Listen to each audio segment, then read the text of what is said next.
Friends, today is Sunday, the 20th of December, and it's the fourth Sunday of Advent. The fourth Sunday of Advent, Christmas, is almost upon us. And on this fourth Sunday of Advent, the readings point to a deep and abiding mystery, a deep and abiding mystery of this season, and that is the wonder of God's providence. When we are tempted to look around and say that nothing makes sense, the Bible interrupts us and says, wait, hold on. God is always up to something good. God is always up to something good, even if we don't see it. So we watch and we wait, hopeful, never giving up, because the plan of God will have its day. And with that, we go back 3,000 years. We go back 3,000 years to our first reading from the second book of Samuel. And the setting is 1,000 years before the birth of Jesus, 1,000 years before the birth of Jesus. King David is newly established in his city, Jerusalem, and he's a fine home. Our first reading says a fine home, a house of cedar. And his thoughts turn to a house for God, a temple. David tells Nathan, the prophet, that God should have a fitting dwelling place. The king himself had a beautiful palace, and the king tells Nathan that God also should have a fitting place, a fitting dwelling place in Jerusalem. But Nathan has a dream that night, and that dream changes everything. And through Nathan, God says to David, You, David, will build me a house. No, I will build you a house and lineage that will last forever. A house and a lineage, the house of David, the line of David, a lineage that will last forever. And once again, we see here something I've mentioned before, and that is the primacy of grace.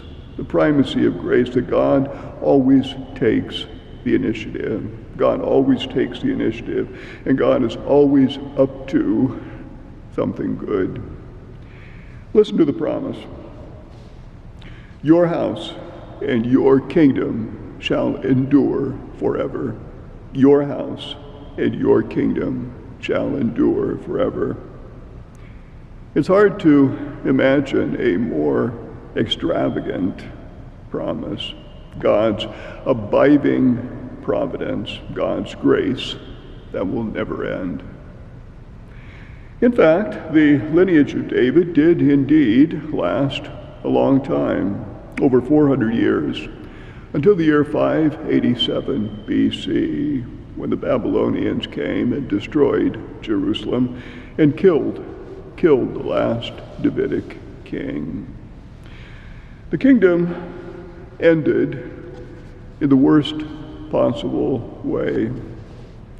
The people demoralized, hopes and dreams shattered. But the promise never died. The promise never died. The promise to David and Israel was never forgotten.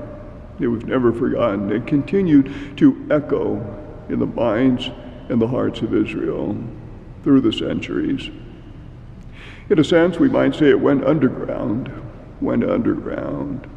It was there, but kind of hidden.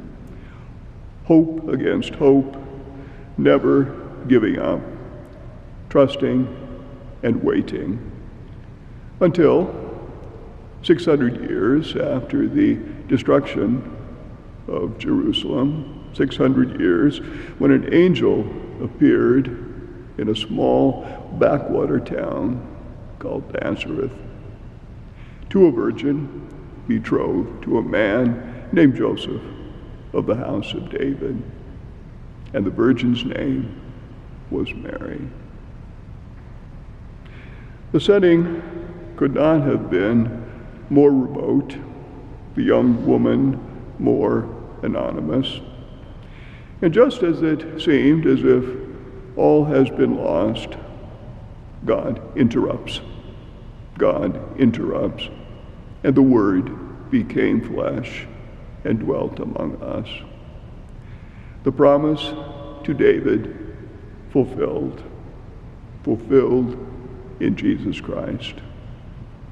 So we too watch and wait, for the Lord is near. Hold that thought, and we'll see you on Monday.